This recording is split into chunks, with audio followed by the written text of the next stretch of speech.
Nggak lulus dia sebenarnya, tapi karena dia bodoh dia harus sogok. Lalu datanglah orang bilang makelar atau bahasa sekarangnya calo. Bu, ibu harus bayar nih bu. Ini nomor 23, ini ibu nanti anaknya digeser. Akhirnya karena ada duit, ada tanah, ibu jual tanah, akhirnya bayar.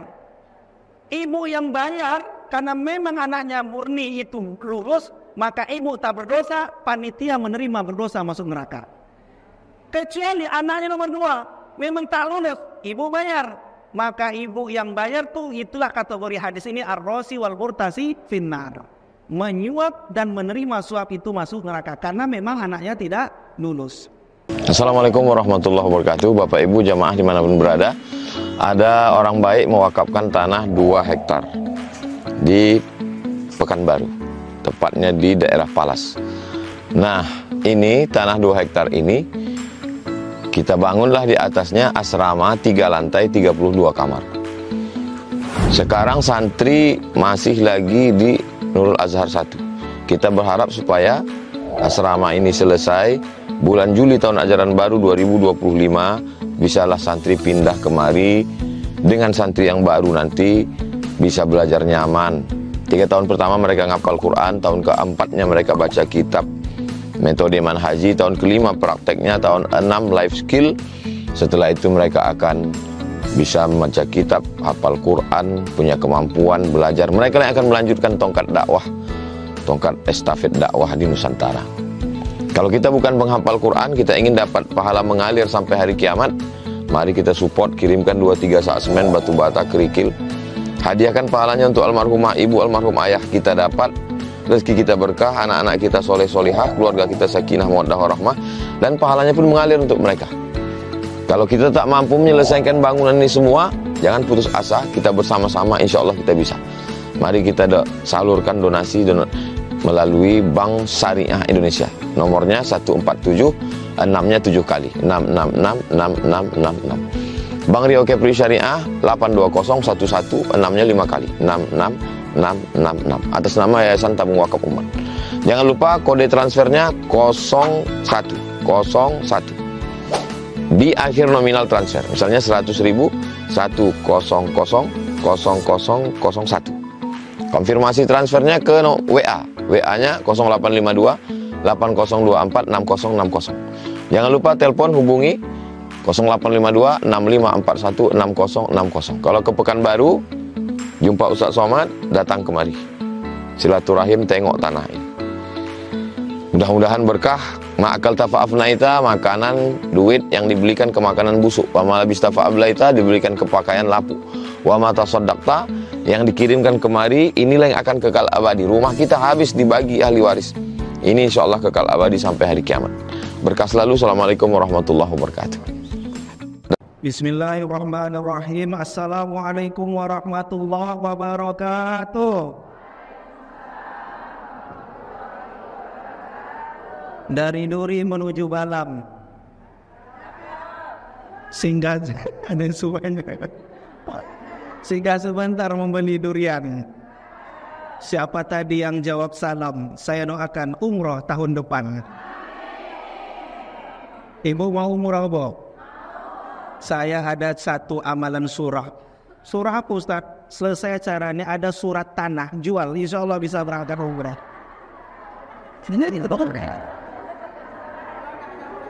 Kalau nggak ada surat tanah, jual surat yang lain. Alhamdulillah wassalatu wassalamu ala rasulillah amma ba'du. Kita bersyukur kepada Allah subhanahu wa ta'ala dengan sama-sama mengucapkan alhamdulillahirabbil alamin. Berselawat kepada Nabi Muhammad sallallahu alaihi wasallam dengan melafazkan Allahumma salli ala sayyidina Muhammad wa ala ali sayyidina Muhammad. Yang sama-sama saya hormati, yang saya muliakan founder namanya kan, komunitas hamba Allah Umi Tiana beserta seluruh jajaran Dewan Pembina, kemudian ibu-ibu, ukti-ukti, tak dapat saya sebutkan satu persatu. Insya Allah kita hamba Allah dalam naungannya, amin ya robbal. Beserta para jamaah yang ada di YouTube Tabung Wakaf Umat Official. Jangan lupa like, subscribe, dan komen. Yang itu tuh Bu, yang subscribernya 850.000. Itu dia tuh, ada tuh. Muka sekarang YouTube adalah dia tuh. Ibu-ibu yang Allah muliakan, tadi MC saya lihat mana lah, suaranya ada tapi tak ada pula orangnya. Mana MC tadi? Coba diri. Oh, di belakang. Suka main belakang, Ibu. Jadi kata MC kita tadi, memang majelis kita ini selalu ulang-ulang. Makanya ada pepatah, Ibu, hafal kaji karena sering diulang, licin jalan karena sering dilewati. Maka kajian-kajian kita ini sebenarnya sering diulang-ulang oleh guru-guru kita, Ustadz Abu Samad, Ustadz Alnaf, Ustadz Doni. Ini saya baru pertama mengisi di sini. Jadi nama saya Muhammad Subli. Saya hari-hari ngajar di kampus, di UIN, di UIR, di UNRI. Itu kampus-kampus saya. Jadi mudah-mudahan silaturahmi kita selalu dalam naungan Allah Subhanahu wa Ta'ala. Sehat Ibu semua? Allahu Akbar. Ibu-ibu yang Allah muliakan, ini selalu saya sampaikan, ada perbuatan yang ibu sering lakukan. Perbuatan itu dianggap biasa, tapi ternyata mengandung murka Allah Ta'ala. Saya ulangi, ada perbuatan yang kita anggap biasa Ibu, tapi perbuatan biasa itu mengundang murka laknat Allah Ta'ala. Apa itu? Menganggap sifat khawatir atau cemas atau takut secara berlebihan. Kalau Ibu memiliki cemas, itu manusiawi Ibu. Itu wajar. Ibu takut, itu wajar, manusiawi. Takut kemarin ikut lomba tak juara, marah misalkan, itu manusiawi. Tapi kalau berlebihan sampai memutus silaturahmi, itu yang tidak dibenarkan. Contoh siapa? Ada orang mu'alaf Ibu. Ibu tahu mu'alaf? Mu'alaf itu orang yang baru masuk. Kalau orang yang keluar dari Islam disebut murtad. Di An-Nur itu setiap hari Jumat, selesai sholat Jumat Ibu, ada aja orang yang masuk Islam. Jadi adalah orang masuk Islam, dia bilang sama saya, Ustadz Subli, kata dia, saya tuh kalau sebelum masuk Islam, banyak kerjaan yang dapat ke saya. Proyek-proyek mengalir sama saya, kata dia gitu. Keluarga-keluarga sering mensupport saya. Tapi setelah saya masuk Islam, keluarga inti satu persatu mulai menjauhi saya, kata dia gitu. Kemudian kerjaan-kerjaan yang harusnya itu adalah ranah saya, tapi mulai ditinggalkan karena saya memeluk Islam. Rezeki yang awal sebelum masuk saya Islam itu banyak, tapi setelah saya masuk Islam itu berkurang. Akhirnya dia marah sama Allah Ibu. Nah yang seperti ini takut ketika masuk Islam malah rezekinya berkurang, ini yang tidak dibenarkan. Atau contoh kedua, Ibu tahu orang-orang yang hijrah itu bukan yang dari kota Mekah menuju kota Yasrib. Nah, hijrah ini yang sekarang lagi populer diproklamirkan sama Ustadz Hanan Ataki. Makanya ada komunitas sahabat hijrah. Bahkan artis-artis yang hijrah itu dia buat juga Ibu, buat komunitas namanya kajian musyawarah. Jadi mereka itu Ibu sama seperti kita. Jadi saya pernah lihat ada podcastnya salah satu artis, Dude Harlino. Apa kata dia waktu podcast? Dia nggak mau menerima tawaran, dia kan baru hijrah tuh. Dia nggak mau menerima tawaran main sinetron Ibu. Kalau seandainya adegan suami istri, dia kan dalam sinetron itu kan ada adegan suami istri. Dia nggak mau menerima adegan suami istri kalau seandainya dalam adegan itu bukan istri dia. Siapa nama istrinya tuh? Alisa Subandono. Kita gosip sedikit nih pagi-pagi ini kan.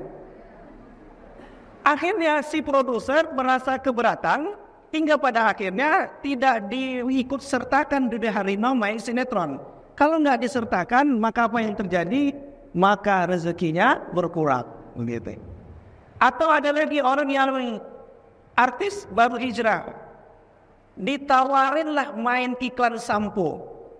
Sementara artis ini sudah pakai jilbab. Pada saat main iklan sampo, dia diharuskan sama si sutradara membuka jilbabnya karena ada adegan melihat rambut. karena dia baru hijrah, maka apa yang terjadi ibu yang Allah muliakan? Dia tolak itu tawaran. Otomatis rezekinya makin berkurang. Nah, ada sebagian artis yang merasa ketika dia hijrah pakai jilbab, dia rezeki berkurang. Akhirnya dia buka jilbab. Nah, kemarin dia pernah pakai jilbab dia. Habis itu dia buka lagi jilbabnya karena merasa rezekinya berkurang. Nah, yang seperti ini ibu yang tidak dibenarkan. Atau contoh ketiga, orang yang sakit misalnya. Lalu dia bilang, saya pernah didatangi yang sakit. Dia bilang, Ustaz, kenapa ya Ustaz ya? Ada orang gak pernah sholat, gak pernah menyembah Allah, sehatnya dia Ustaz. Sementara saya sering ikut kajian ilmu, sering bermajelis ilmu, sering datang ke masjid, tapi saya sakit Ustaz. Sampai-sampai ini bapak ini saya pernah lihat, dia tangannya hampir putus karena dia menyelamatkan vas bunganya, tapi ternyata karena berat jatuh, kacanya berserakan, lalu putuslah tangan bapak ini. Dia marah. Apa kata dia? Ustaz, andainya waktu itu saya tidak menegakkan vas bunga, mungkin saya tidak patah tangan. Marah sama Allah Subhanahu wa taala. Nah, yang seperti ini ibu yang Allah muliakan itu tidak dibenarkan. Tapi kalau ibu ada cemas saja, itu manusiawi. Tapi yang berlebihan itu yang tidak dibenarkan. Sebenarnya ibu yang Allah muliakan, kalau kita lihat sejarah, ada orang-orang yang dulu itu cemas. Saking cemasnya, dia itu diingatkan oleh Allah Subhanahu wa taala. Contoh siapa? Ibu tahu Maryam? Ada nama Bu Maryam sini? Maryam itu siapa Ustaz? Maryam itu ibunda dari Nabi Isa. Maryam punya ibu namanya Hanan. Hanan menikah dengan Imran. Maka dalam Al-Quran ada surah Ali. Jadi surah Ali Imran itu ibu surah keluarga Imran. Imran menikah dengan Hanan. Hanan punya anak Maryam. Maryam tidak punya suami. Maryam melahirkan Isa alaihissalam. Maryam, ibu kalau pernah baca Al-Barzanji, di sini pernah baca Al-Barzanji. Jadi nanti ya, saya pesankan waktu Maulid, bacalah Barzanji. Barzanji itu sejarah-sejarah mulai dari Nabi lahir sampai Nabi meninggal dunia, itu Barzanji. Jadi ibu, ada dua wanita di dalam kitab Al-Barzanji itu sebagai wanita penghuni surga. Siapa dia? Asiyata wa Maryam. Asiyah dan Maryam. Kenal Asiyah?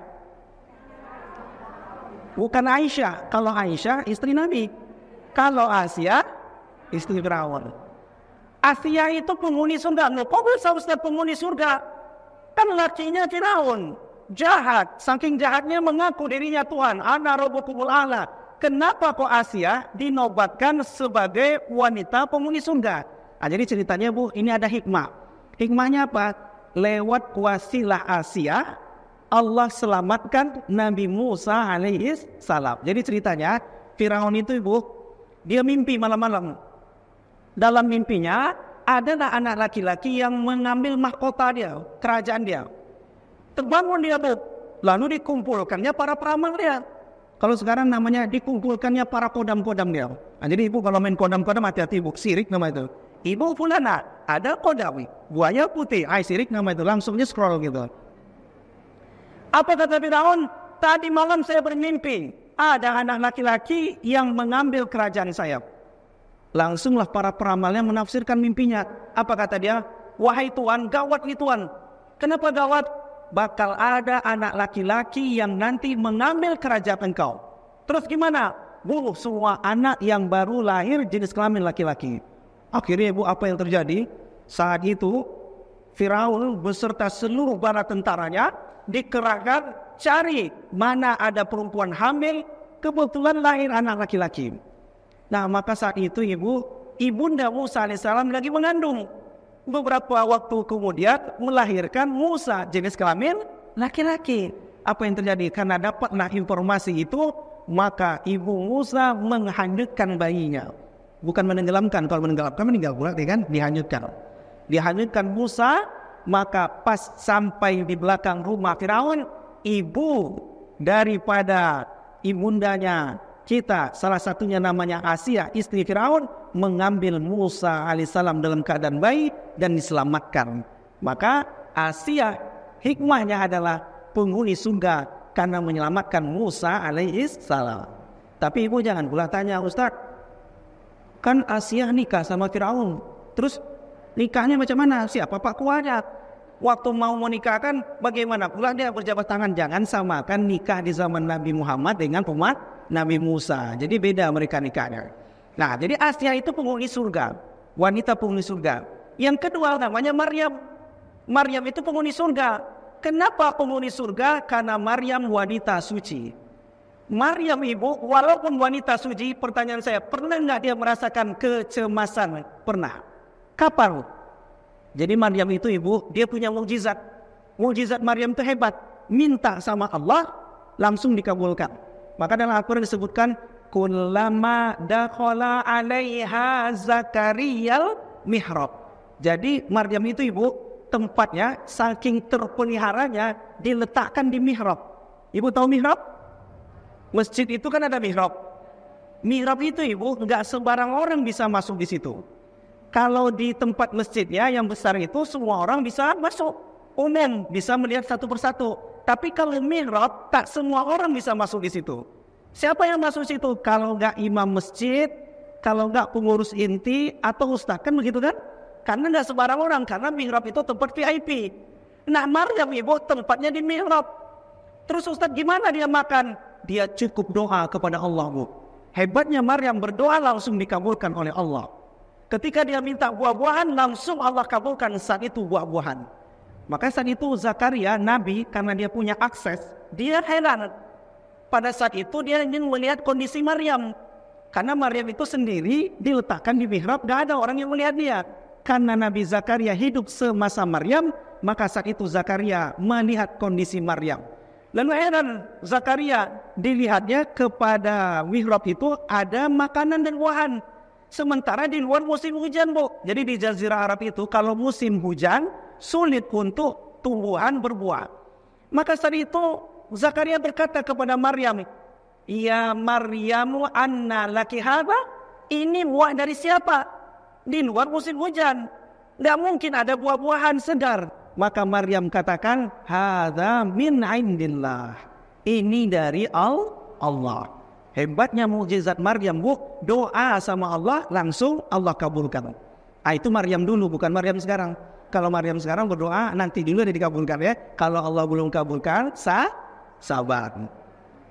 Pertanyaan saya ibu, sekaliber semulia Maryam yang doa langsung Allah kabulkan, pernah nggak merasakan kecemasan? Pernah. Kapan?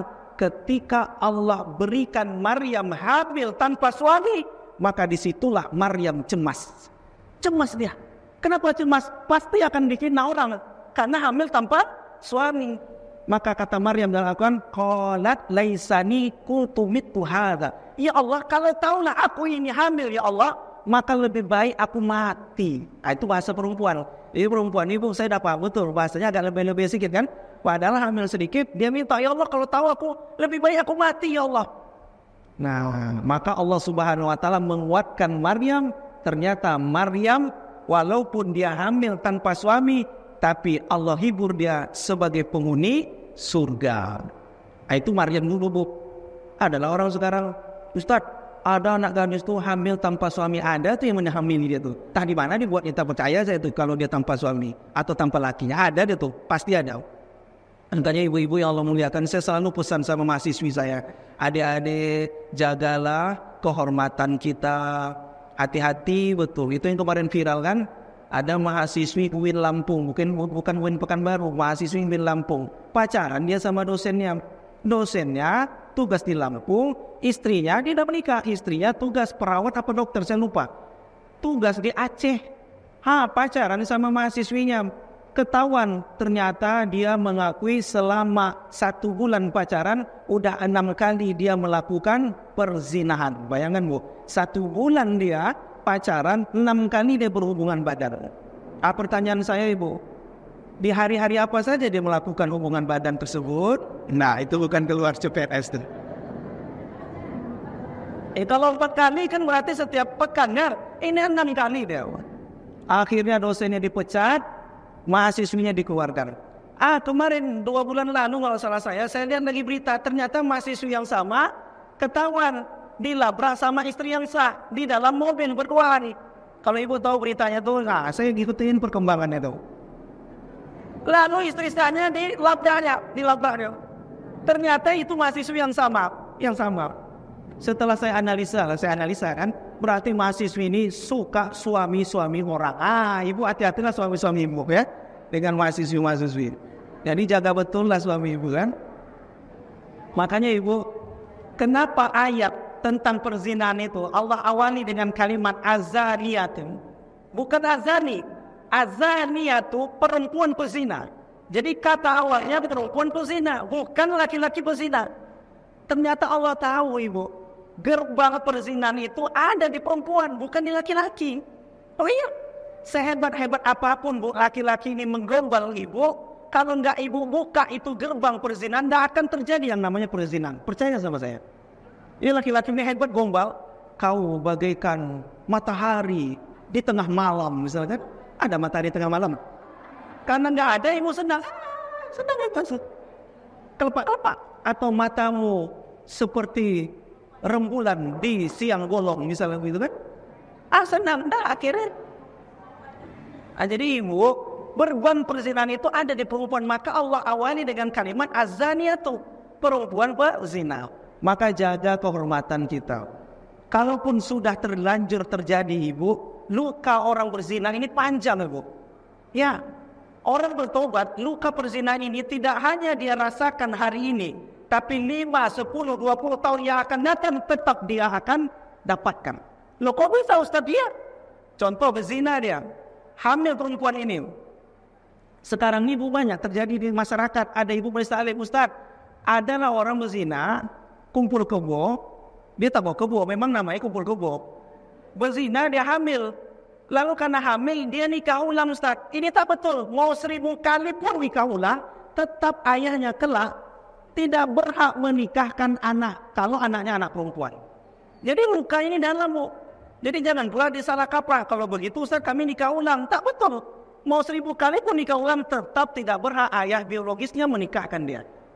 Jadi kalau seandainya melakukan hubungan zina, hamil anak perempuan, maka 20 tahun yang akan datang ayahnya tidak berhak menikahkan. Loh tapi Ustaz kan sudah dites di DNA di Singapura, darahnya, rambutnya, tesnya mirip. Itu adalah ayahnya betul. Tapi ayahnya melakukan hubungan di luar nikah. Tapi ibu yang Allah muliakan, tidak boleh kita bilang anak itu anak. Nggak boleh. Ini yang salah kaprah lagi. Banyak orang bilang anak haram tuh nggak boleh. Kenapa? Karena kata Nabi, kullu mauludun yuladu 'alal fitrah. Setiap anak itu lahir dalam keadaan suci. Yang haram itu siapa? Orang tuanya dahulu melakukan perzinahan. Anaknya tidak berhak. Kalau dia minta sama Allah, dia pengen minta, ya Allah, lahirkan aku dari seorang anak raja, kan begitu. Tapi karena Allah menentukan, lalu lahirlah dia. Dan kita sebagai umat tidak boleh mengatakan dia anak haram. Ini apa anak haram? Gua pergi ke sana. Itu kemarin kejadian ada salah satu masjid, imam masjidnya kata orang tuh anak di luar nikah. Akhirnya orang-orang sekitar tak mau mengizinkan anak ini, padahal anak ini bacanya bagus. Tak mengizinkan anak ini menjadi imam masjid. Tak betul gitu. Jadi anak itu tak boleh kita bilang anak haram. Jadi maksud saya ibu, lukanya itu panjang. Kenapa? Menikah anak perempuannya. Lalu ayahnya tak boleh menikahkan anaknya. Terus Ustaz, siapa yang akan menikahkan? Namanya wali hakim. Wali hakim di Pekanbaru ini namanya Pak Kua, bukan Pak Penghulu. Beda. Saya baru tahu pula Pak Penghulu itu kalau di desa, di kampung-kampung terpencil, Pak Penghulu itu betul Pak Kades atau Pak Lurah. Kalau Pak Penghulu di Pekanbaru namanya Wakil Kua, bukan Kua, Wakil Kua. Beda. Pak Penghulu itu Wakil Kua. Kalau Kua dia kepalanya. Jadi yang menikahnya nggak boleh Pak Penghulu sekarang, tapi bolehnya langsung Pak Kua. Terus gimana cara Ustaz? Datanglah bapaknya ini yang 20 tahun melakukan perzinahan, datang kepada Pak Kua. Sebelum datang bawalah buah-buah dulu kan. Assalamualaikum Pak Kua. Salam. Ini ada buah Pak Kua. Alhamdulillah, makasih ya, kata Pak Kua kan. Bilang hati ke hati. Saya mau bicara sama Pak Kua 4 mata. Jangankan 4 mata, 3 mata pun bisa, kata Pak Kua kan. Ketemulah. Ada apa itu, kata Pak Kua.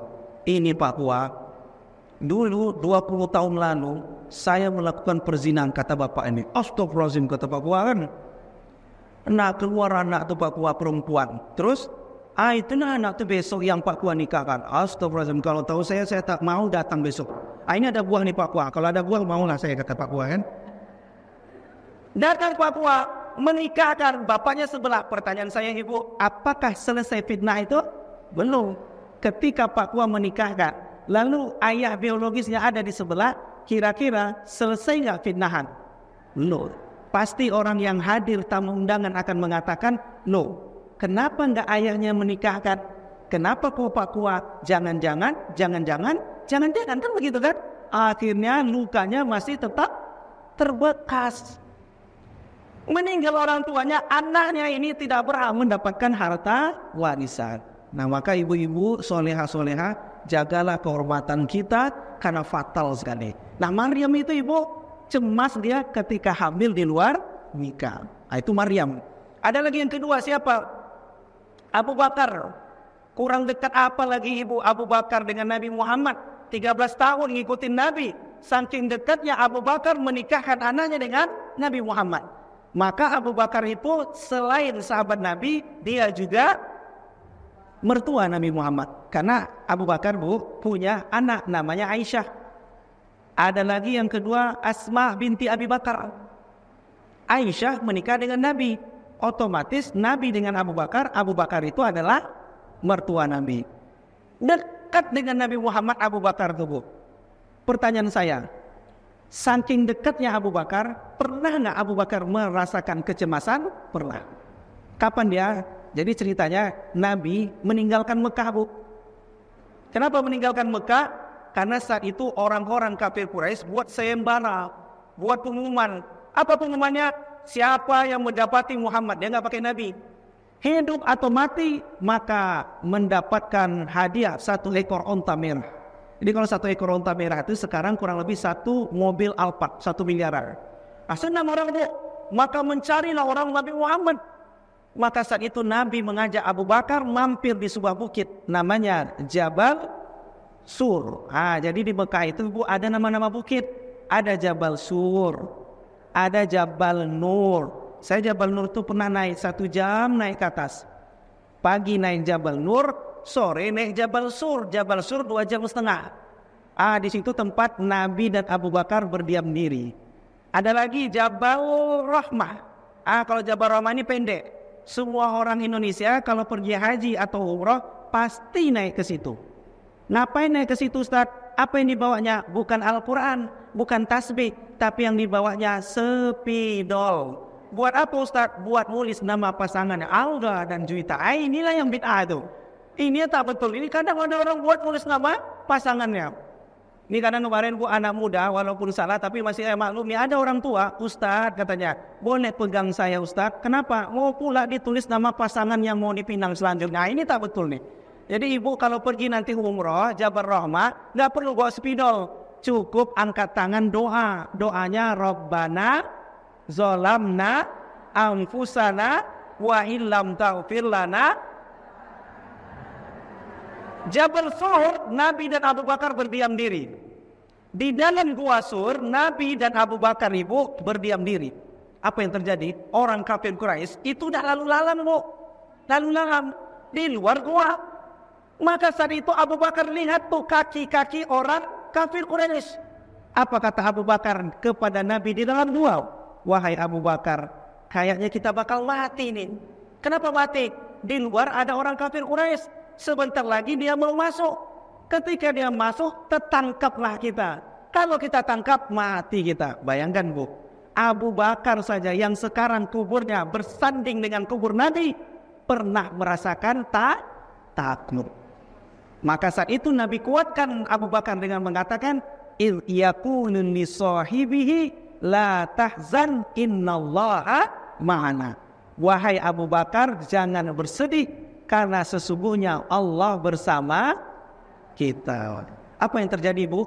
Allah izinkan laba-laba dalam sejarah laba-laba. Laba-laba itu menyemprotkan jaringnya, ditutupnya lah celah-celah lubang di gua Sur. Maka orang kafir Quraisy mengatakan dalam hati, gak mungkin ada orang di dalam. Kenapa? Kalau ada orang di dalam, tentulah jaring-jaring ini akan robek atau rusak. Maka Allah izinkan Abu Bakar dan Nabi masuk dulu, baru jaring-jaring itu sudah tertutup. Maka keluarlah kafir Quraisy dan dia tidak bisa menangkap Nabi dan Abu Bakar. Nah, apa maksud saya ibu yang Allah cintai? Maksud saya kalau ibu ada rasa khawatir, rasa cemas, rasa takut manusiawi, tapi jangan berlebihan. Itu kemarin setahun lalu saya pernah takziah di Rumbai, suaminya meninggal. Sepanjang penyelenggaraan jenazah, bu menangis histeris ibu nih. Abang, kenapa sekali meninggalkan? Kata dia kan. Dimandikan suaminya menangis, dikafani suaminya menangis, mau ditutup wajah suaminya, dipeluk mengeluarkan air mata.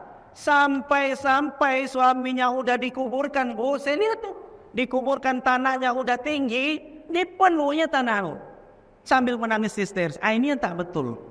Sedih meninggal suami manusiawi, tapi jangan berlebihan. Makanya saya bilang sama temannya, bu, tolong bilang sama ibu tuh, jangan gitu kali nangisnya. Kenapa nggak Ustadz bilang langsung sama ibu tuh, curiga lah orang nanti kan. Ustadz pun dekat-dekat sama jandanya katanya kan. Belum lagi kuburnya tuh udah kering, hendak pulang dia dekat-dekat ya. Makanya saya bilang sama temannya. Akhirnya saya bilang sama temannya, lalu diingatkan ya. Ada juga contoh, ada yang sakit. Nah, ibu yang sakit, ternyata Allah memberikan 3 keistimewaan bagi orang sakit. Jangan mengeluh sakit terus menerus. Ternyata orang yang sakit itu ibu, Allah berikan dia 3 keistimewaan. Apa dia? Pertama, orang yang sakit itu ibu, ternyata Allah menggugurkan dosa dia kalau dia sabar. Jadi kalau ada orang sakit, sesungguhnya Allah mendelete dosa dia. Tapi ibu jangan pula ibu pahami, berarti kalau ada teman kita sakit, jangan boleh ibu bilang, banyak dosa, nggak boleh. Kenapa? Karena kita dihisab dengan amal kita, bukan dihisab dengan amal orang. Ingat tuh, buat status, kita dihisab dengan amal kita, bukan dihisab dengan amal orang. Jadi ibu yang sakit, sesungguhnya Allah menggugurkan dosa kita. Yang kedua, Allah ketika kita sakit, Allah mengangkat derajat orang ini, bu.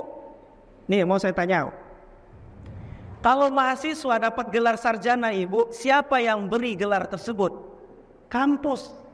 Kalau profesor dapat gelar guru besar, siapa yang memberikannya? Kampus. Tapi kalau Allah angkat derajat, maka Allah yang langsung memberikan gelar. Makanya ibu kemarin ada yang baru pulang haji kemarin, ada orang yang baru pulang haji, diterima hajinya, gelarnya apa ibu? Haji atau yang perempuannya hajah mabrur. Apa mabrur itu artinya? Allah terima. Siapa yang ngasih SK mabrur? Allah. Siapa yang ngasih gelar mabrur? Allah. Dan Allah akan berikan nanti ketika dia sudah tiada. Terus gimana Ustaz cara kami meraih gelar mabrur? Maka ibu waktu melakukan hal yang kemarin, sholat misalnya di Masjidil Haram, sholat misalnya di Masjid Nabawi, maka dilanjutkan sampai di Pekanbaru. Artinya sholatnya tidak boleh putus. Itu mabrur namanya. Atau contoh, bulan puasa, orang yang mendapatkan gelar puasa namanya la'allakum. Apa arti la'allakum tattaqun? Semoga, mudah-mudahan engkau takwa itu siapa yang berikan gelar? Allah yang langsung. Tapi kita bisa meraih gelar takwa itu dengan cara apa? Waktu puasa kita bisa menahan diri dari lapar dan haus dan segala sesuatu yang membatalkannya. Maka setelah ibadah puasa kita juga melakukan hal yang sama. Begitu ibu. Jadi orang yang sakit itu Allah angkat derajatnya. Yang ketiga apa istimewa orang sakit? Orang sakit itu Allah Subhanahu wa Ta'ala ternyata menuliskan nama dia di Lauhil Mahfuz sebagai penghuni surga. Itu ibu. Jadi berbahagialah kalau andai ada yang sakit. Tapi kalau nggak ada yang sakit, kita bersyukur. Makanya ibu yang Allah muliakan, ada ayat Al-Quran itu surah Al-Baqarah indah sekali. Apa Allah bilang? Walanabluwannakum bisyai'im minal khauf. Allah pasti akan menguji seseorang. Pasti akan menguji seseorang. Sering saya bilang nih, Allah akan menguji seseorang. Kalau dia manusia, ibu, pasti Allah akan uji. Dengan cara apa? Pertama, minal khauf, rasa takut.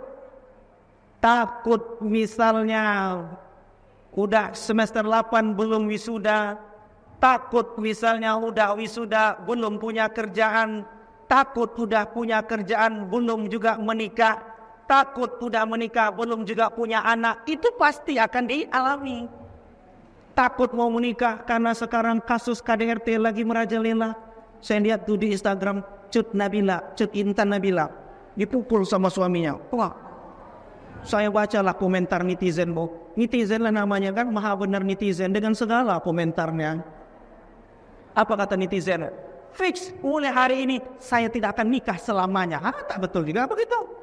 Jangan pula gara-gara setitik nila rusak susu sebelahnya. Jangan pula gara-gara si Armor memukul istrinya lalu tak mau pula nikah, ibu. Tak betul juga begitu. Nah rasa takut itu pasti akan kita alami. Takut misalnya sudah menikah lalu khawatir nanti hal-hal yang terjadi, itu pasti. Ustaz, kami nggak pernah merasakan ketakutan. Mungkin yang kedua, apa dia? Warju, rasa lapar. Ada orang, Bu, ibu kalau mengendarai kendaraan di simpang lampu merah, saya pernah bertanya, ada orang itu, ibu, dia nanti mana mau makan apa dia nggak tahu. Ada. Kalau ibu-ibu di sini, insya Allah lah sebulan yang akan datang masih adalah stok makanan, betul? Amin. Ada orang, Bu, nanti siang mau makan apa dia nggak tahu, Bu. Itu namanya orang fakir. Ada fakir, ada miskin. Fakir itu apa? Fakir itu nggak ada income sama sekali, nggak ada pendapatan. Fakir namanya. Kalau miskin apa? Miskin itu ada pemasukan tapi tidak mencukupi daerah itu. Contoh, Pekanbaru UMR-nya berapa, Bu? Katakanlah 3,2. Bapak ini kerja misal gajinya cuma 300.000 per bulan, berarti tidak mencukupi UMR. Berarti bapak ini masuk kategori miskin. Tapi kalau fakir nggak ada income, mau makan apa nanti malam nggak tahu, dia itu fakir namanya. Ustadz, kami alhamdulillah masih cukup-cukup aja, kenyang-kenyang aja. Mungkin yang tinggal Allah uji. Apa dia? Wa naqsim minal amwal, kehilangan harta.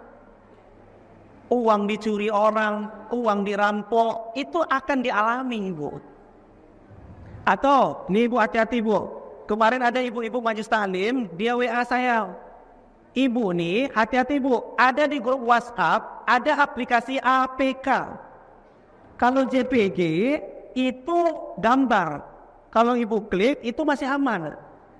PDF itu file. Kalau ibu klik masih aman. Ada di handphone itu, di grup WhatsApp itu, dia aplikasinya APK, Bu. Hati-hati, jangan ibu klik.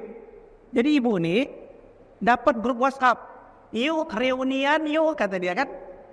Gambar begini, berikut undangannya, dikliknya lah, dikliknya, ternyata 3 hari kemudian di handphonenya ada mobile banking. Ada 2 bank, BCA sama BSI. Di BCA 60 juta, di BSI 35 juta. Pas dilihatnya saldonya sudah kosong, dah nol. Dilaporkannya ke bank. Nah, sekarang lagi diproses, kata banknya lagi diusahakan tapi tidak ada jaminan untuk kembali, katanya. Makanya hati-hati, Ibu, ya, ada penipuan namanya. Jadi ibu hati-hati mengklik-klik itu. Maka Allah uji dengan kehilangan harta. Atau contoh kedua, ini sering terjadi di bulan Ramadan menjelang Lebaran. Kemarin kejadian di SPBU Arifin Ahmad.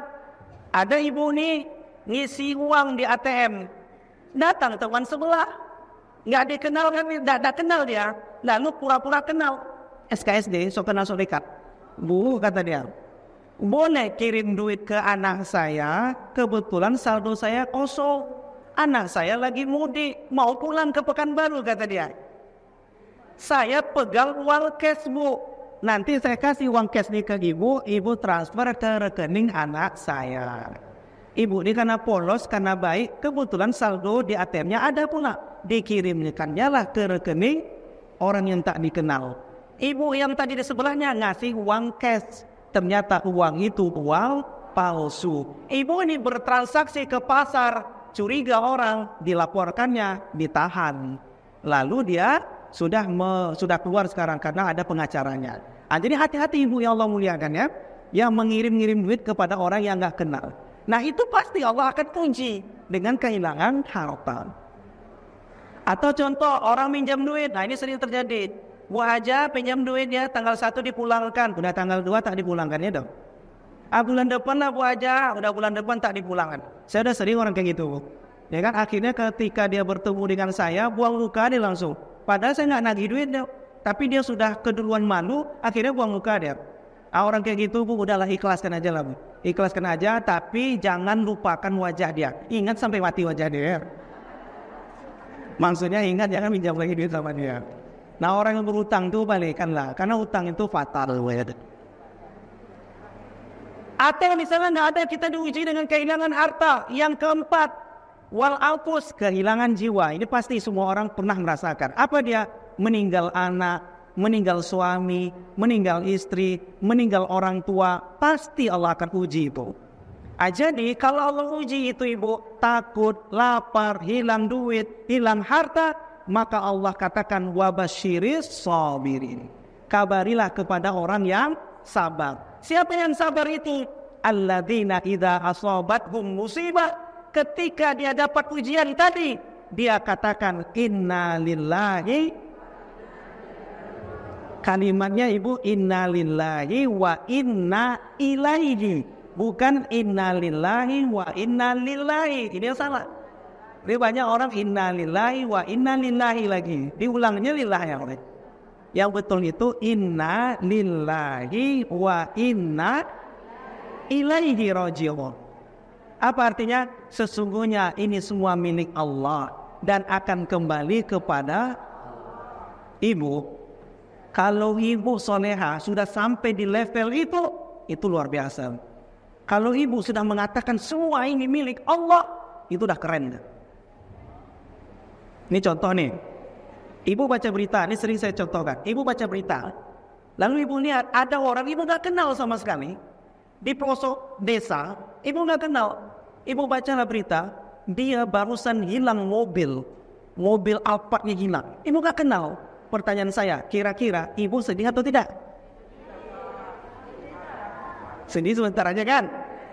Gak kenal ibu, ini hilang, sedih atau tidak? Kasihan kita kan? Kenapa? Karena yang hilang itu bukan milik. Coba yang mobil hilang tuh punya kita, 3 hari 3 malam tak makan. Kenapa? Saya pernah kejadian hilang, saya ditipu. Dah lama kejadiannya.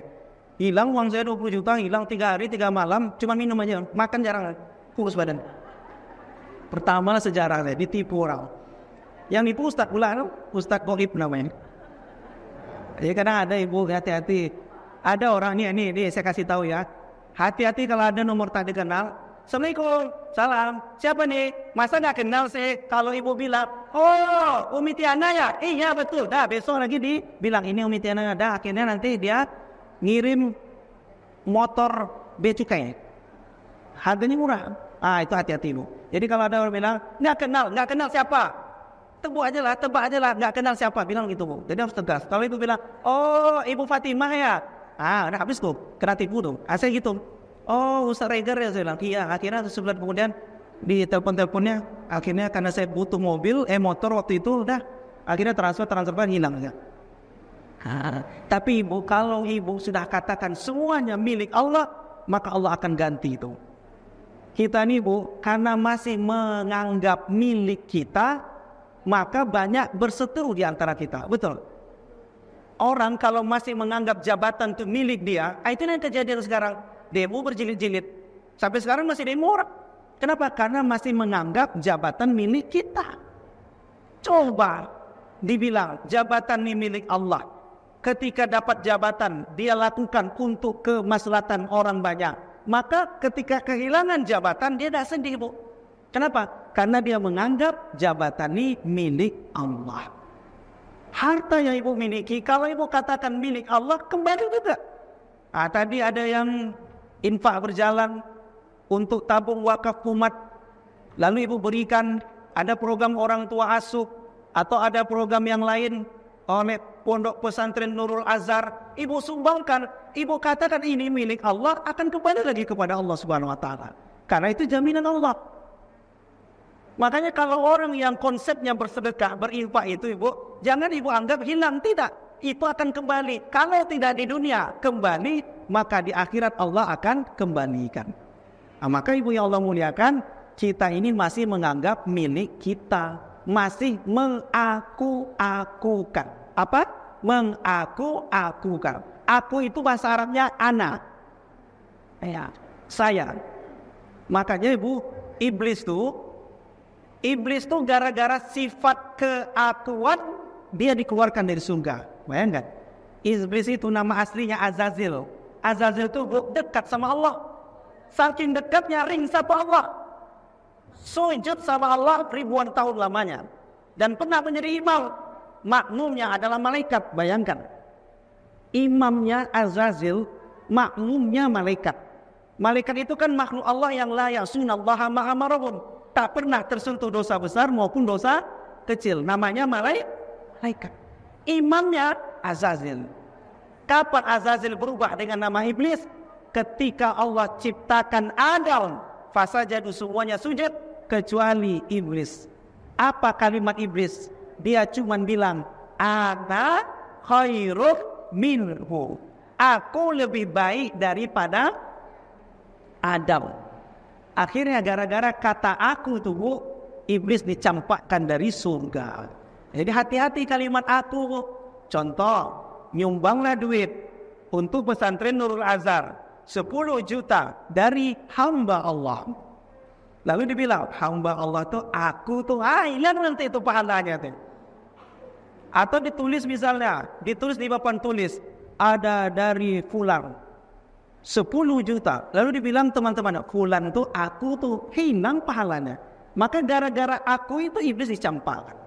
Maka bahaya sifat keakuan ini. Ini kalau nggak gara-gara aku nih, nggak ada kipas angin 1, 2, 3, 4, 5, 6, 7. Ini aku yang beli ini. Dan gara-gara aku hilang pahala ya. Nah, jadi bahaya sifat keakuan. Nah, ibu yang Allah muliakan. Maka sifat keakuan, sifat ibu cemas, sifat ibu takut, ibu manusiawi. Tapi jangan berlebihan. Makanya ibu, saya pernah dengar Ustaz Abdul Somad. Ustaz Abdul Somad itu kan umurnya kurang lebih 46 tahun. Anaknya si Semi kurang lebih umurnya 3 tahunan. Dia ngobrol sama kita-kita. Apa dibilangnya? Kalaulah Semi ini nikah usia 30 tahun, berarti usia Ambo kurang lebih 75 tahun kurang lebih. Apakah aku masih ada di saat anakku bersanding di pelaminan? Kata dia gitu. Jadi dia ada rasa cemas ketika nanti anaknya menikah, apakah aku ada atau tidak? Langsung saat itu dia istighfar. Apa kata Astagfirullahaladzim? Ada dan tak adanya aku, anak ini kalau panjang umur bakal nikah. Terus gimana caranya? Dia harus kuatkan dirinya dan katakan kepada anaknya, nak, kelak kalau nanti ayah akan ada waktu engkau menikah, maka engkau bersyukur. Tapi kelak ketika ayah tidak ada melihat engkau menikah, maka engkau sabar. Udah selesai. Hidup kita itu aja bu, sabar, syukur. Makanya ada kemarin sebulan yang lalu saya ngadirin akikah. Ibu tuh udah anak yang keempat, perempuan. Ibu tuh usianya 43 tahun, 44 tahun. Lalu dibilang, Ustaz, apa ada nanti saya melihat anak gadis saya ini menikah, bersanding sama suami tercintanya? Saya bilang, Bu, ada dan tak adanya ibu, anak ini kalau panjang umur, dia bakal nikah juga. Terus gimana Ustaz? Ibu kuatkan diri ibu, lalu katakan kepada anak nanti, nah, kalau Umi akan ada waktu engkau menikah, maka engkau bersyukur. Tapi ketika Umi tak ada waktu engkau bersanding, maka engkau sabar. Begitu. Ini ibu yang Allah muliakan, itu aja konsep hidup kita. Itu aja yang perlu saya sampaikan. Kalau ada yang mau bertanya, dipersilakan. Waalaikumsalam warahmatullahi wabarakatuh. Langsung saya jawab bu ya. Hadisnya ar-rasi wal murtasi finnar. Suap menerima masuk neraka. Namun ulama menafsirkan hadis ini, ulama kontemporer, ulama yang baru, ulama yang baru-baru ini, apa kata dia? Ibu, anak ibu ranking 1 di PNS itu, perusahaan itu, oke? Anak ibu ranking 1. Ranking 2, 3, 4 itu orang berduit, oke? Anak ibu udah pas ranking 1 dan bakal diterima. Kalau ibu nggak ngasih duit, anak ibu akan geser ke ranking keperot. Keperot itu bahasa Indonesianya apa? Yang paling terakhir. Akan digeser, masuk ke ranking 2. Maka ulama ini mengatakan ibu, sekali lagi, anak ibu yang ranking 1, yang benar-benar ikut tes ranking 1, kalau nggak bayar, maka akan diturunkan. Maka ibu membayar kepada panitia, maka ibu yang membayar ke panitia tidak berdosa, panitia yang berdosa. Saya ulangi, paham maksud saya? Ya, anak ibu benar nih, belajar benar ranking 1. Terus nomor 2, 3, 4 ada yang berduit, nggak lulus dia sebenarnya, tapi karena dia bodoh dia harus sogok. Lalu datanglah orang bilang makelar, atau bahasa sekarangnya calo. Bu, ibu harus bayar nih bu. Ini nomor 2, 3, ini ibu nanti anaknya digeser. Akhirnya karena ada duit, ada tanah, ibu jual tanah, akhirnya bayar. Ibu yang bayar karena memang anaknya murni itu lulus, maka ibu tak berdosa, panitia menerima berdosa masuk neraka. Kecuali anaknya nomor 2 memang tak lulus, ibu bayar, maka ibu yang bayar tuh itulah kategori hadis ini ar-rasi wal murtasi finnar. Menyuap dan menerima suap itu masuk neraka karena memang anaknya tidak lulus. Atau yang ketiga, ibu nggak ada apapun sama sekali, anaknya benar-benar lulus, tidak ada orang dalam, tidak ada jalur merevisi undang-undang yang lagi tidak. Tiba-tiba anaknya lulus murni. Beberapa waktu kemudian ibu ini karena ingin mengakrabkan suasana, ibu memberikan tanpa dipatok, memberikan ala kadar ucapan terima kasih. Walaupun tidak diterima, maka ini mubah hukumnya, boleh.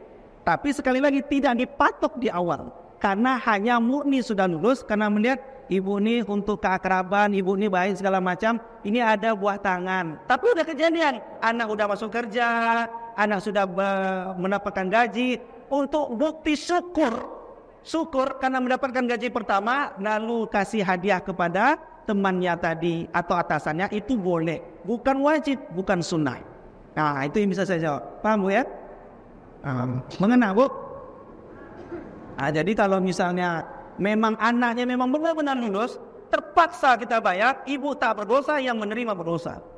Nah, maksud saya apa? Kalau mendengar panitia, maka panitia yang mendengar itu tuh berdosa besar deh. Gitu. Nah itu bu ya. Ada lagi bu. Silakan bu yang di sini. Pertama, waalaikumsalam warahmatullahi wabarakatuh. Bulu kucing tidak najis. Makanya ada sahabat Nabi SAW, namanya sebelum masuk Islam Abdun Naham, Abdun Hamba. Naham nama berhala. Jadi orang-orang dulu itu suka membuat nama anaknya dengan nama-nama berhala. Ada Lata, Uzza, Jibuti, Tawud, Manat, Naham, Syams. Itu nama-nama berhala bu. Jangan pula buat nama anak ibu. Sekarang ngetren pula nama anak seton rojim. Ada lagi nama anak Tuhan. Ada nama anak KTP azan maghrib. Macam-macam. Kemarin viral waktu zaman COVID, nama anaknya Siti Senitezeria Covidia. Itu nama anaknya. Ini anaknya kalau 20 tahun lagi ditanya dosennya, Siti, kenapa nama kamu Siti Senitezeria Covidia? Asbabun nuzulnya, dulu tahun 2019 zaman COVID dan hand sanitizer. Itu dia ceritanya. Abdul Naham masuk Islam, diganti Nabi dengan nama Abdurrahman. Ayahnya namanya So'or, Abdurrahman bin So'or. Dari daerah Daus, Abdurrahman bin So'or ad-Dausi. Abdurrahman ibu kemana-mana bawa kucing yang mungil, dipegangnya. Ikut Nabi bawa kucing, ikut Nabi bawa kucing. Kalau udah pegang kucing, otomatis bulunya terpegang atau tidak? Pegang lah, tahu kita pegang. Dipeganglah kucing sama Abdurrahman nih. Maka Nabi senang. Nabi panggil Abdurrahman dengan panggilan, ya Abahir, wahai pemuda yang suka menggendong anak kucing yang mungil. Sampai di telinga kita dengan nama Abu Hurairah. Abu Hurairah itu panggilan, julukan, ya Abahir. Nama aslinya Abdurrahman bin So'or ad-Dausi. Abdurrahman panggilannya Abu Hurairah, pemuda suka menggendong kucing. Dan ini dijadikan dalil bahwa boleh pegang kucing. Bulunya kalau terkena di celana lagi sholat tidak masalah. Yang tak boleh bulu nah itu tak boleh. Meskipun anunya itu mahal harganya. Ini kadang ada orang beli harga anjing apa namanya itu? Yang 40 juta. Apa nama kemarin? Pokoknya itulah. Hairdale. Mahal harganya kan? Walaupun harganya mahal, tetap najis. Yang namanya najis ya. Yang kedua, apa nomor 1 ya? Udah Bu, nomor 1 tadi. Nomor 2, anak angkat itu beranak dapat waris. Waris itu diberikan kepada anak yang sedara. Bukan darahnya dipindahkan. Sedara itu anak kandung. Terus Ustaz, kami itu mau ngasih juga dia. Harta itu pertama, harta jika dimiliki seseorang lalu meninggal, setelah meninggal dibagikan, namanya harta waris. Ada kedua, harta itu apa lagi? Harta yang dimiliki seseorang di waktu hidup, diucapkannya di waktu hidup, ya iyalah diucap waktu hidup, tak mungkin meninggal ucapkannya. Diucapkannya waktu hidup, lalu dieksekusi di waktu dia meninggal, namanya harta wasiat. Ibu kok bilang, nanti kalau ambo meninggal dunia, tolong tanah di Jalan Sudirman kasih ke Yayasan Tabung Wakaf Kumat. Lalu tiba-tiba ibu ini belum meninggal 5 tahun lagi. Datanglah pengurus yayasan, Bu Aja 5 tahun lalu pernah bilang bahwa Bu Aja mau ngasih tanah yang Jalan Sudirman. Mana tanahnya? Kira-kira boleh atau tidak? Enggak, kenapa? Karena Bu Ajanya belum meninggal. Doakanlah cepat meninggal. Bercanda. Jadi kalau meninggal dia baru diambil, itu wasiat. Yang ketiga, harta itu disebut dimiliki seseorang di waktu hidup, diucapkannya waktu hidup, dan dieksekusi di waktu hidup. Namanya harta hibah. Tadi dieksekusi waktu meninggal, namanya wasiat. Dieksekusi waktu hidup, namanya hibah. Contoh, ada bapak nih, nanti tanah saya yang Jalan Sudirman tuh, yang 1 hektar tuh, kasih berikan ke komunitas hamba Allah. Maka Umi Tiana dan tim langsung jemput, panggil notaris, ada saksi. Dan hari ini tanggal sekian bulan sekian tahun 2024, maka Bapak Fulan memberikan tanah 1 hektar Jalan Sudirman, tanda tangan, sudah milik komunitas hamba Allah, dan komunitas hamba Allah kasih ke Yayasan Tabung Wakaf Kumat. Ujung-ujungnya Yayasan Tabung Wakaf Kumat lagi kan? Itu maksudnya, namanya dana hibah. Hari itu dieksekusi. Bolehkah wasiat hibah itu tidak dilaksanakan? Boleh. Saya ulangi, bolehkah wasiat itu tidak dilaksanakan? Boleh. Jika wasiatnya mengandung maksiat, tak boleh.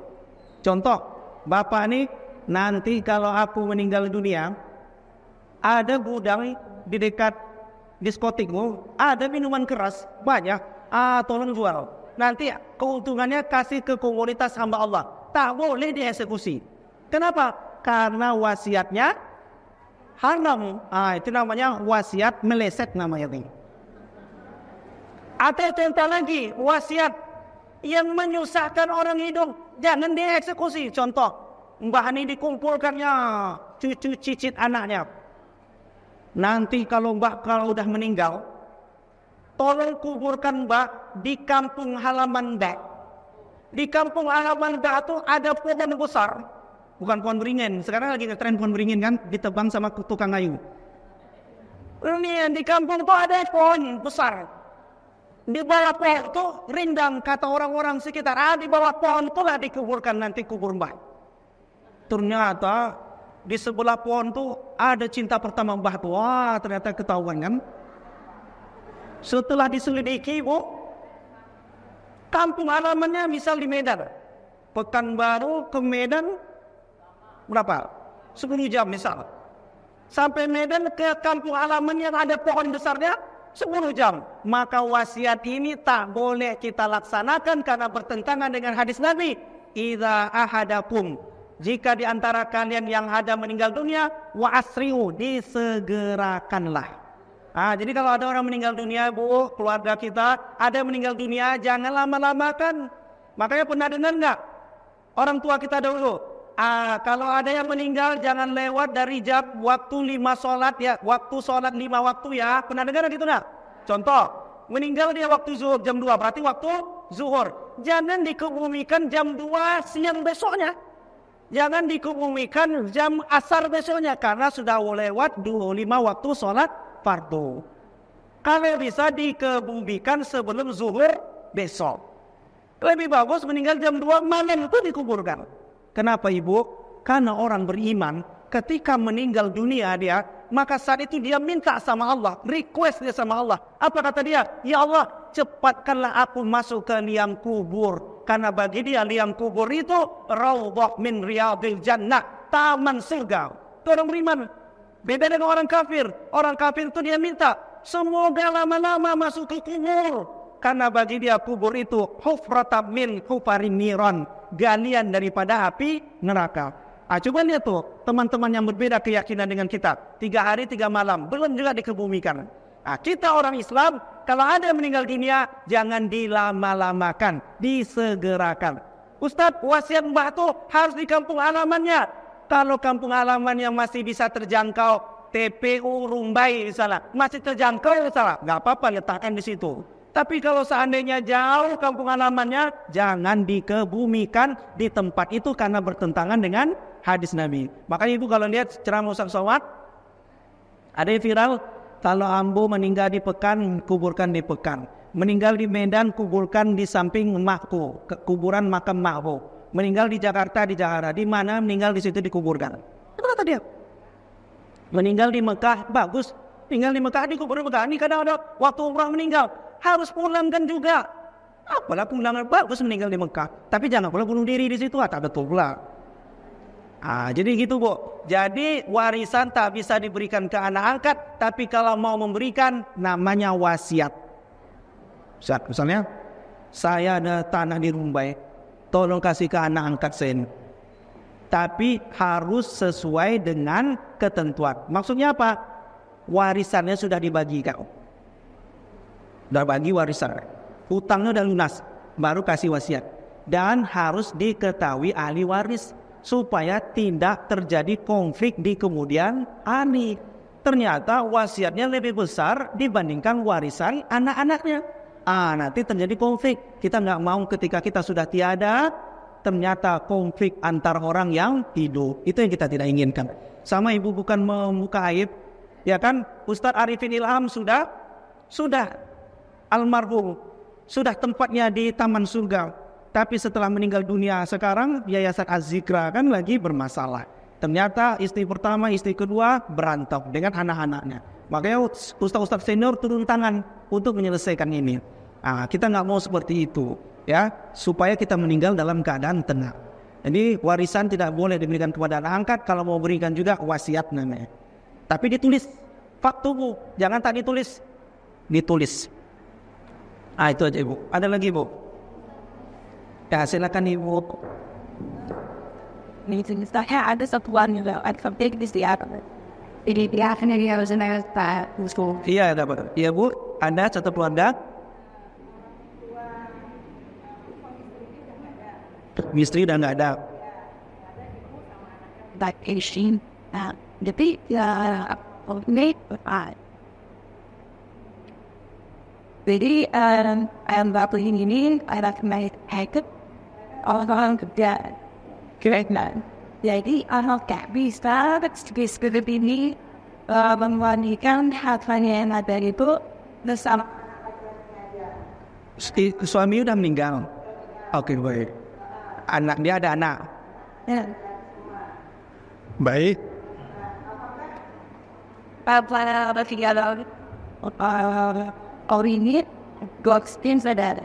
Tapi bisa dibagi from our as about the and then they have all wife again and it was then 50 and bought again. And the one that area of the land he wow katanya bahwa ternyata kata di fancy bahwa biasa ada kan ada rumah magnet ya beli onnya like pastinya untuk bisa kan nggak kayak itu baik nggak saja sebelum dibeli dia Sebelum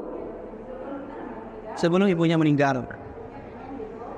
dan lebih baik kita ada beberapa tahun seperti sebab like di dunia. Baik. Ayatnya lidzakari mislu hazil unsayain. Laki-laki itu dapat 2 bagian. Laki-laki itu. Tapi ibu jangan cemburu. Jangan boleh ibu pikir tidak adil Islam ini. Diskriminasi, emansipasi wanita. Nah, kami ini bu, walaupun dapat 2 bagian, ibu 1 misalnya. Ibu menikah, harta suami milik ibu, harta ibu milik ibu. Maka ada istilah hartamu hartaku, hartaku hartaku. Buatlah status, gitu kan? Nah, artinya kembali juga ke ibu juga begitu. Jadi nggak ada namanya diskriminasi terhadap perempuan. Nah, kalau laki-laki banyak, maka ibu yang Allah muliakan sudah meninggal ayahnya. Harta warisan itu dibagikan ketika orang tersebut meninggal dunia. Jadi pertanyaan ibunda kita tadi, meninggal ayahnya, maka sudah otomatis dikembalikan, dibagikan jika punya harta. Ada hartanya, ternyata bapaknya punya hutang. Hartanya 1 miliar, hutangnya 1 miliar. Maka selesaikan hutang dulu. Udah nggak dapat. Iya, karena hutang itu harus diselesaikan. Atau apa lagi? Penyelenggaraan jenazah. Misal orang meninggal, mahal sekarang bu. Makanya viral di internet, udah booking kuburan. Ada tuh kuburan yang apa tuh? Mahal banget. Habis itu udah beli lagi kain kafan. Makanya judulnya kain terakhir bu. Ternyata proses penyelenggaraannya habis uang 10 juta. Hartanya cuma 10 juta. Maka diselesaikan, tak dapat. Jadi warisan itu jika masih tersisa harta dibagikan. Jadi si ayah udah meninggal, ada hartanya, udah dibagikan hutang, udah wasiat, udah dibagikan, ada hartanya, maka dibagikan sesuai dengan kaidah Islam. Itu surah An-Nisa panjang tuh. Kalau ibu nggak mau repot, ibu sekarang buka di Play Store atau di App Store, ada e-strip waris. Kebetulan saya ngajar fikih mawaris. E-strip waris, ketik aja di Play Store. Itu gampang tuh. Berapa hartanya? 1 miliar. Anaknya 3. Meninggalkan siapa? Ibu. Meninggalkan siapa? Nanti cukup langsung nominal yang itu. Nominal. Dan itu sesuai dengan kompilasi hukum Islam. KHI. KHI itu adalah putusan pengadilan agama yang menerapkan 3 masalah. Perkawinan, kewarisan, perwakafan. Adik ketik aja. Karena saya nggak tahu hartanya berapa ibu, maka anaknya itu berhak mendapatkan bagiannya. Tapi ini hati-hati, ada kasus baru. Contoh, ya hati-hati bu. Dia sudah menikah, oke? Ketika suami istri menikah, yang viral kemarin, cerai, ya selingkuh dia, cerai, menikah sama laki lain. Anaknya 1 orang, berdua sama ayahnya. Meninggal ayahnya ini banyak harta, tercium sama mantan istrinya, lalu balik ke rumah, lalu mana anak kandungnya, marah dia, diusir ibu kandungnya. Oke? Nah, pertanyaan saya, apakah yang dilakukan anaknya dosa atau tidak? Sekali lagi dosa, karena sejahat apapun ibunya, tetap itu ibu dia. Tapi ibunya cuma niat datang ke rumah mau mengambil harta mantan suaminya. Dia tahu mantan suaminya ini udah meninggal dunia, pengen ngambil bagian warisan. Pertanyaan saya, kira-kira berhak nggak dia dapatkan mantan istrinya? Kenapa nggak berhak? Karena udah cerai. Ini nggak mau hartanya aja, selingkuh juga, tapi pengen juga harta mantan suaminya. Tak betul begitu. Nah itu beda kasus. Tapi kalau suaminya sudah meninggal, ketika udah meninggal bagikan ke anak-anak. Laki-laki semua, yang lain tak dapat bagian, ibunya dapat bagian 1/6. Anak-anaknya bagikan lagi hartanya.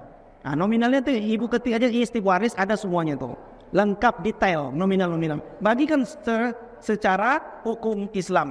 Jangan bagikan sesuai hukum adat berkelahi, nanti percaya sama saya. Karena maaf ada di sebagian adat orang kita harus pakai adat itu. Jadi kalau pakai adat itu nggak sesuai kompilasi hukum Islam, nanti berantakan dia. Nanti yang ini pengen begini, yang ini pengen. Makanya surah An-Nisa itu lengkap di sini. Nah itu yang bisa saya jawab ya. Jadi ayahnya itu ketika udah meninggal dunia maka dibagikan. Lalu dapat bagian istri. Istrinya kalau mau nikah lagi silakan. Udah dapat harta dari mantan suaminya, silakan menikah lagi. Tapi jangan pulang dulu suaminya. Itu yang kemarin kejadian.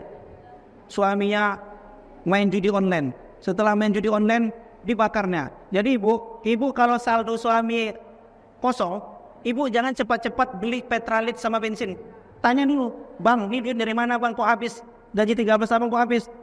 Bang barusan nyumbang di komunitas hamba Allah. Kalau gitu nggak apa-apa lah bang. Tapi jangan pula ibu cepat-cepat beli bensin gitu. Wallah alam. Terima kasih ibu ya. Mudah-mudahan bermanfaat dan mudah-mudahan jawaban saya mengena. Dan mohon maaf kalau kurang-kurang. Terima kasih. Kita tutup dengan subhanakallahumma wa bihamdika. Asyhadu an la ilaha illa anta astaghfiruka wa atubu ilaik. Mohon maaf ibu dan semuanya, mudah-mudahan tetap istiqomah di majelis ilmu, majelisnya taman-taman surga. Amin ya rabbal alamin. Terima kasih. Wassalamualaikum warahmatullahi wabarakatuh.